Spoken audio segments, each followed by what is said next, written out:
تحية طيبة لكم جميعا مشاهدي اي تك انتربرونورز عبر قناة الحرة. نحييكم هذا الأسبوع من مدينة ميلو بارك بكاليفورنيا بالقرب من سان فرانسيسكو وسيليكون فالي. نحن هنا في زيارة خاصة للدكتور أسامة حسنين، رئيس مجلس إدارة تكوادي وناشط كبير في مجال ريادة الأعمال، الإرشاد والتمويل. قبل أن نبدأ كالعادة نتواصل دائما عبر بريدنا الإلكتروني itech@alhurra.com. يمكن مشاهدة هذه الحلقة وحلقات أخرى من ايتك في أي وقت على صفحة الخاصة لقناة الحرة على موقع يوتيوب، والعنوان هو youtube.com/الحرة. آخر أخبار التقنيات والبرنامج تابعوها دائما من خلال فيسبوك وتويتر على ايتك شو. لننطلق معا في لقاء خاص مع أسامة حسنين من هنا من ميلو بارك بكاليفورنيا.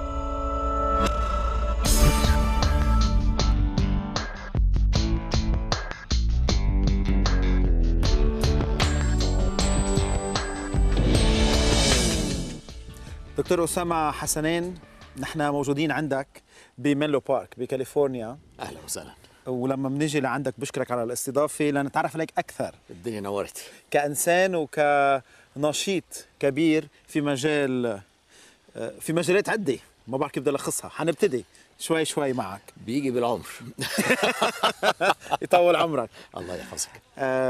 مجال الإرشاد، التمويل، الاستثمار، مساعدة المبتدئين، الشركات المبتدئة، ستارت ابس، انتربرونورز، وكل هذه المنظومة. قبل ما نعرف اليوم نشاطك الكبير والسخي، بالماضي كيف كانت البداية؟ كيف لو وصلت لهذه اللحظات؟ طبعا البداية كانت في اسكندرية في مصر. دخلت كلية الهندسة جامعة اسكندرية، والتخصص كان في الفيزياء النووية اللي هي نيوكلير فيزيكس، وبالتالي طبعا تحولت إلى تركيز على الخلايا اللي هي سيمي كوندكتور ديزاين. وسافرت كندا، فمن مصر الخالدة إلى كندا الحبيبة، وهناك بقى ترسخت. في كندا كان جامعة يونيفرسيتي بريتش كولومبيا، أنا بقول اسمها لأنها جامعة الحقيقة رائعة، وخلصت طبعا ماجستير ودكتوراه بالإضافة إلى ماجستير في إدارة الأعمال.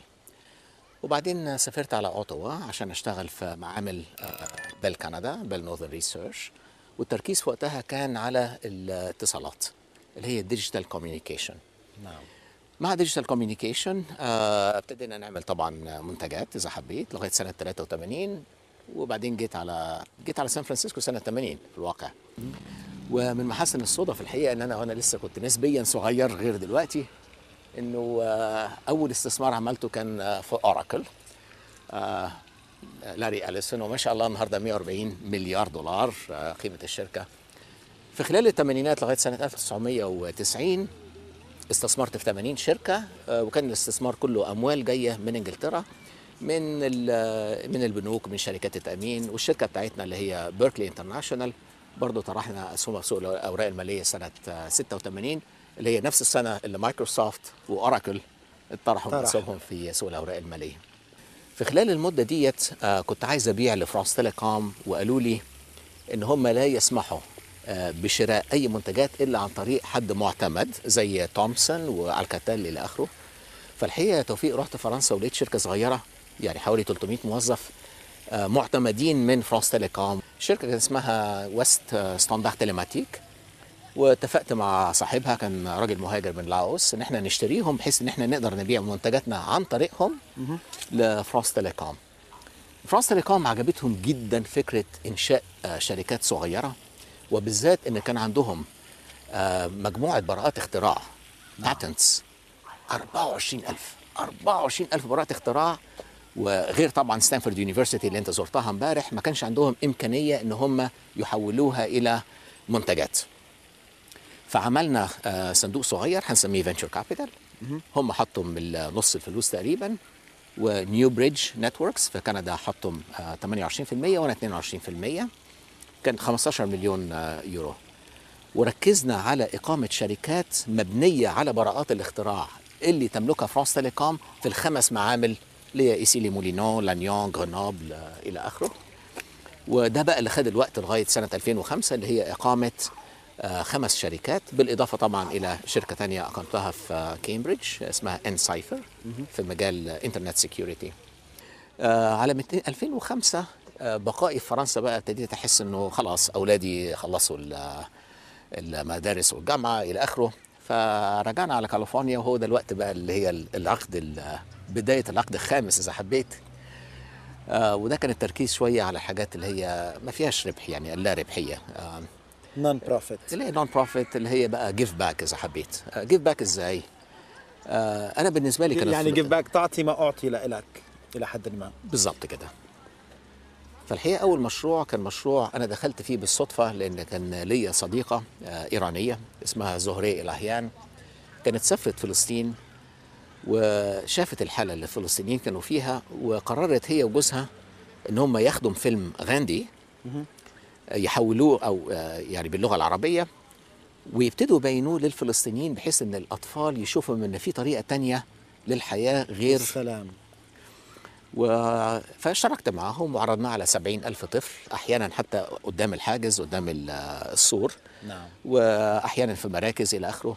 والحقيقه حبينا الناس هناك قوي قوي قوي قوي، فابتدينا نعمل 3 حاجات: مراكز للسيدات اساسا لمحو الاميه، وتطورت المراكز ديت عملنا مراكز للشباب 23 مركز، النهارده فيها حوالي 2000 شاب. اخيرا بقى الحقيقه دخلنا في مشروع رائع رائع رائع. طبعا انت سمعت عن نيكولاس نيجرابونتي، كان فكرته 1 لابتوب بير تشايلد نعم. ب$100. الى حد ما حققش الهدف، لكن في نفس الوقت اقترب منه. كمبيوتر مثلا ب$250. احنا اشترينا الكمبيوترز من انتل، وخدنا تمويل من اوفرسيز برايفت انفستمنت كوربوريشن $10 مليون، علشان نوزع 280 ألف كمبيوتر للأطفال في فلسطين في الأراضي المحتلة، للأسف الشديد مش في غزة لكن في 14 مدينة وقرية في خلال ال3 سنين اللي جايين.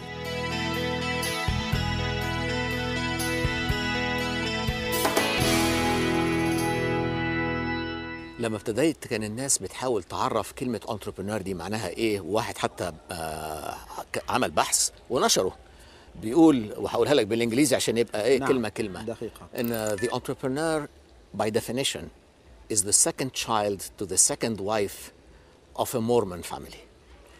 ده he exhibits extraordinary entrepreneurial characteristic. يعني إذا مترجمها صعب الترجم، هو الولد الثاني من المرأة الثانية لشخص مورمون، شخص مورمون اللي هو بوليجامس، يعني متعدد الزوجات. عفوا، يعني القصد منه انه هذا الشخص حظه سيء جدا، ولا شو المقصود؟ انه اذا كان الولد الثاني من المرأة الثانية يعني في الغالب حظه سيء جدا، لانك انت النهارده برضه لما تبص اسال نفسك النهارده who is the number one entrepreneur؟ مين النهارده الناس اللي اولادك واولادي بيقولوا احسن entrepreneur عاش، احسن مبادر عاش؟ كبرى الشركات الموجوده بالاسواق، او ستيف جوبز. ستيف جوبز، مظبوط، ستيف جوبز. صح. ستيف جوبز والده سوري زي ما احنا عارفين. نعم. وبعدين في نفس الوقت زي ما انت شايف ان حياته كانت مجموعه مآسي وهو بيحكيها. نعم. سواء كانت مآسي صحيه، سواء كان يطرد من الشركات اللي هو اقامها، وبعدين في نفس الوقت بيعتبر ان هو احسن رئيس شركه في العقد الماضي. ايه السبب؟ الانجازات. نعم. هل الراجل ده نجح طول حياته؟ لا. هل كانت الفرص مواتيه بالنسبه له ان هو ينجح؟ لا. ولذلك كلمه انتربرينور هو النهارده اعتقد يعني هي واحد who needs ولا who has the drive to achieve، واحد عايز ينجز زيك وزيي.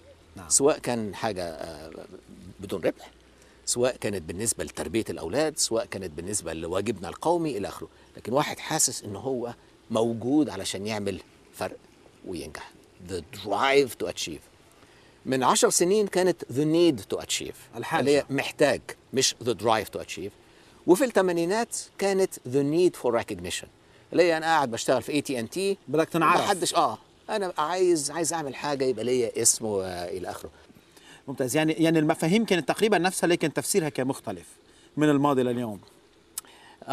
طبعا النهارده زي ما انت شفت في خلال السنتين اللي فاتوا، وزي ما انت شفت في رحلتك حاليا في سان فرانسيسكو، يمكن اللي اختلف شويه العدد. يعني مثلا في راس المال المخاطر تقليديا بنستثمر في حوالي او بنمول حوالي 200 شركه في الشهر. نعم. بمعنى كده ايه؟ في الولايات المتحده 2400 شركه في السنه، مظبوط.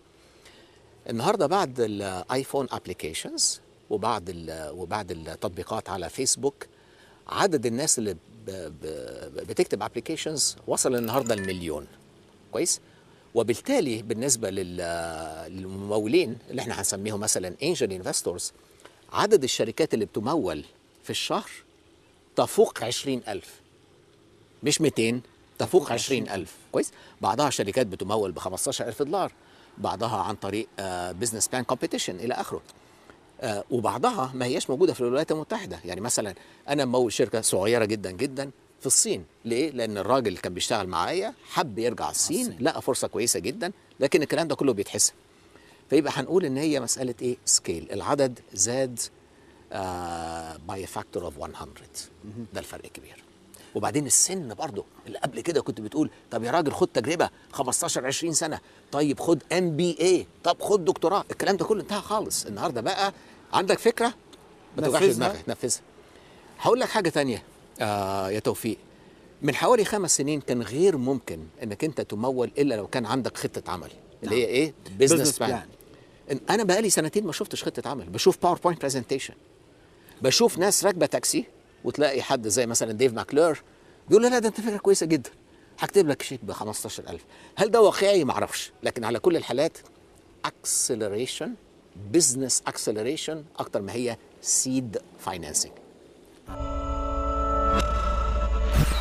مشاهدي اي تك انتربرونورز عبر قناة الحرة، بعد فاصل قصير نتابع اللقاء مع الدكتور أسامة حسنين، رئيس مجلس إدارة تكوادي والناشط في مجال الإرشاد والتمويل بريادة الأعمال.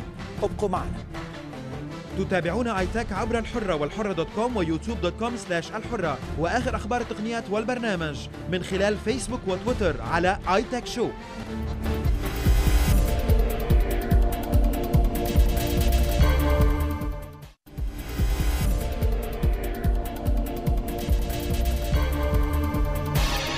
تتابعون اي تك عبر الحرة والحرة دوت كوم ويوتيوب.com/الحرة، وآخر أخبار التقنيات والبرنامج من خلال فيسبوك وتويتر على اي تك شو.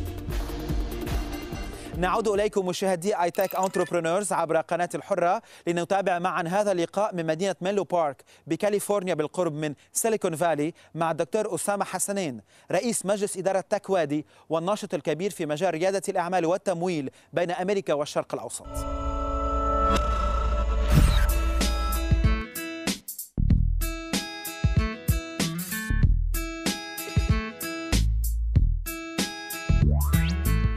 دكتور أسامة حسنين، نحن موجودين عندك بالبيت. اهلا وسهلا. بالباك يارد كما يقال بالأمريكية، وحابين نعرف اليوم حضرتك مع كم مشروع أنت متورط إيجابيا، نشاطك كبير، شو في نشاطات، مع كم شركة أنت ملتزم، عندك عدة أوجه لنشاطك في مجال ريادة الأعمال والانتربرونور شيب، إذا بتحب تفسر لنا. طبعا زي ما انت عارف الخبر الكبير لسنة 2011 ان اخيرا بعد محاولات جدية وربنا وفق فيها الحقيقة ان احنا نقيم حاضنة بلاج اند بلاي تك سنتر في القاهرة. ايه اهمية الحاضنة ديت؟ البلاج اند بلاي تك سنتر في سيليكون فالي انجح حاضنة في العالم. زي ما انت عارف في 2300 حاضنة في الولايات المتحدة، 2300 حاضنة في بقية العالم، يعني 4600. ديت بالذات من ناحية النتائج حاجة الحقيقة ممتازة جدا. 500 شركة في 5 سنين دخلوا وطلعوا. النهاردة 180 شركة، حوالي 450 موظف وعميل فيها. 100 من شركات توظيف الأموال ورأس المال المخاطر فينتشر كابيتال 100. 30 جامعة من الجامعات اللي انت بتحبها، هارفارد يونيفرسيتي، MIT، ستانفورد، كال بيركلي، بابسون كوليدج، كيلوغ إلى آخره. وكوربريت بارتنرز، وده مهم جدا جدا، اي باي، امازون، جوجل، فيسبوك، سيسكو. ايه اهميتهم يا ترى؟ ان هم بيكملوا اللي احنا بنسميه ايه؟ ايكو سيستم، ومعناها النظام الحيوي. النظام الحيوي. النتيجه ان السنه اللي فاتت سنه 2010 عدد الشركات اللي تخرجت منها وقدرت ان هي زي ما كنا بنقول تو هاف ان اكسيت 10 شركات، ومن ضمنها شركه جميله جدا لبنانيه مايلو. 600 مليون دولار رجعهم للمستثمرين. في حاله مايلو جاك ابراهيم ابن مؤسس شركه كوم سكور، ابن مجيد. نعم. الولد عنده، مش هقول الولد، اقول الشاب عنده 28 سنه، 26 سنه اقام الشركه، واشترتها اي باي 75 مليون دولار، حاجه في منتهى الروعه، شركه رائعه جدا، مايلو.com. هذه البيئه هي البيئه اللي احنا بنحاول نخلقها في القاهره، في اسكندريه، في لبنان، في الاردن ان شاء الله، يمكن في دمشق او في حمص، بحيث ان احنا نجمع المبادرين. المبادرين النهارده كلنا حاسين ان عددهم بيزداد، وبعدين التمويل يستعجل. نعم. لما تبص على اللي حصل في السنه اللي فاتت، يعني لو بصينا على اخر 12 شهر مع تكوادي، عدد المناسبات اللي التقينا فيها تقريبا 8، عدد الحاضرين فاقد 2000، عدد الشركات اللي تمولت نتيجه المقابلات 4 شركات. صحيح العدد قليل قوي، لكن ال4 شركات الاستثمار فيها حصل في اخر 4 اشهر، وبالتالي يعني انا حاسس ان فيها الحقيقه استعجال او اكسلريشن. الغرض بقى في الاخر احنا قلنا طيب ايه اللي احنا عايزين نعمله حقيقي؟